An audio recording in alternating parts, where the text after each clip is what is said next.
Good morning, boys and girls. How are you today? Happy Wednesday.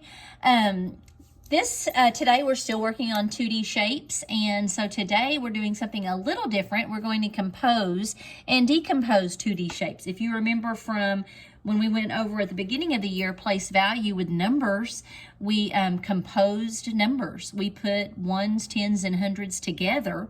Compose means to put together. So we put that together to make a new number. Or we decompose numbers. Like when we used expanded form, we took numbers apart to decompose. Well, today we're going to be composing shapes by putting together smaller shapes to make a bigger shape. And we're going to be decomposing shapes by taking apart shapes, by dividing shapes or partitioning shapes and identifying the shapes that come out of a shape. Okay, sounds confusing, I know, but it's not once you get into it. So let's watch this Pearson video about composing and decomposing shapes.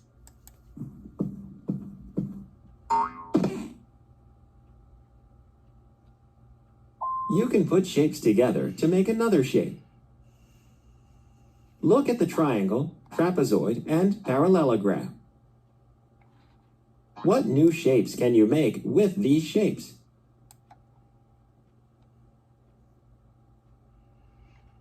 Okay, so you know that they have straight sides, so you can put them together to make a new shape. So sometimes you have to visualize, like I talked about last week, visualizing fractions.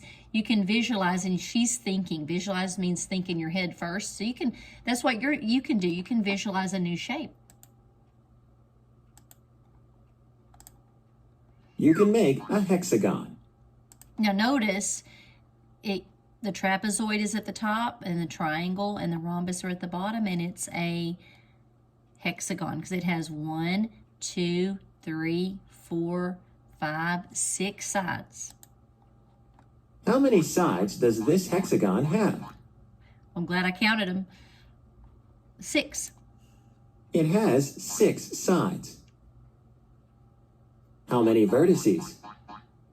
If we were to count, 1, 2, 3, 4, 5, 6 vertices.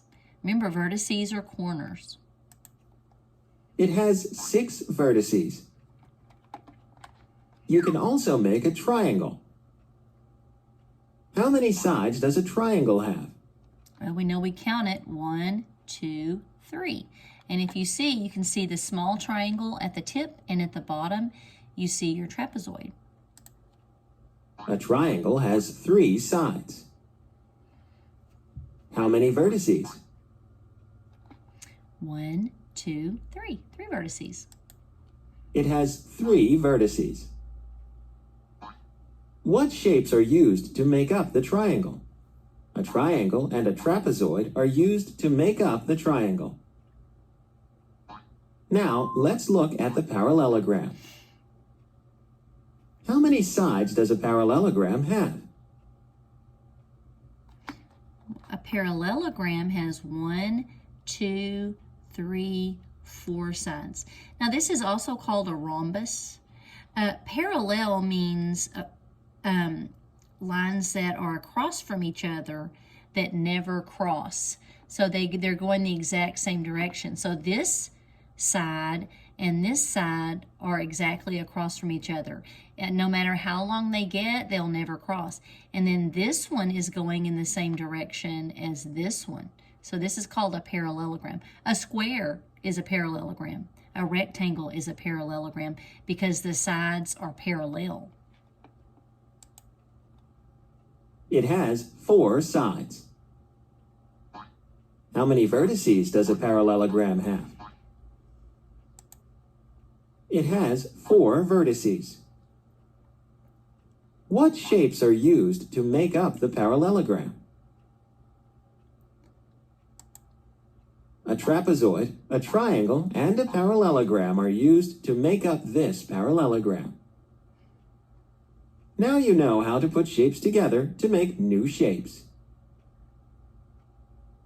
Okay, now putting shapes together, making new shapes, if you look at the top, that's composing shapes. So that's what we're going to be doing today. So when you get to your assignment, you have, similar to what we've been doing, there is an information page, and here's how you can compose shapes. It says to compose a shape, you can put shapes or solids together to form a new shape. You may need to turn, flip, or slide the shape to make a new shape. So notice you can turn it a different direction, right? You can decompose shapes. To decompose a two-dimensional shape, you partition. You know, partition means to divide or cut. You partition the shape into smaller and sometimes different shapes. So if you have this square, you can divide or partition the square into two triangles. You may cut out other shapes from a main shape. Divide the shape in half or divide the shape into two smaller identical shapes. So if you divide it in half, it started out as a triangle and you have two triangles. So that's not, this is just your information page. Now, the pages that you work, they have the blue squares or the blue rectangles to answer the questions. So you read the questions and then put the letter in the boxes, or you can, if you have to have the name, you put the whole name in the boxes. So I am, you have a few slides like that. This is different than yesterday's IXL. This is definitely composing shapes. It's a little easier to work in, so you might want to practice that today a little bit. And something I did not put in Wednesdays is the information sheet about the different shapes. I'll add that so that you can refer to that if you need to know how to spell some of those polygons. Hope you have a great day today, you guys. Bye-bye.